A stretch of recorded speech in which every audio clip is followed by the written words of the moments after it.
And a piece of North Platte history is in the process of being restored. Reporter Justin Kraft has more on the restoration.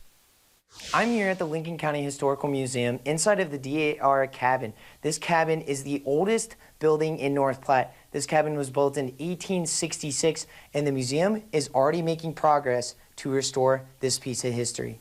The exhibit inside needed a lot of work done to it, and in the process of looking at that, I did a look at the structure itself, and we needed to really work on the bones of it to get it so that it didn't have problems with the logs that were in the walls, and so that's why I decided to we decided to embark on a major restoration project. The director even said why this cabin is the foundation of North Platte.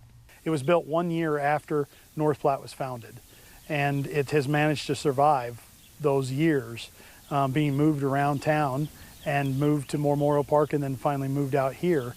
And so it's a survivor, and it really tells the story of North Platte's beginnings. The DAR cabin was built by R.A. Rowland out of native cedar found in the hills south of the North Platte River. And to see this cabin be restored means a lot to the DAR ladies. And so they're really excited.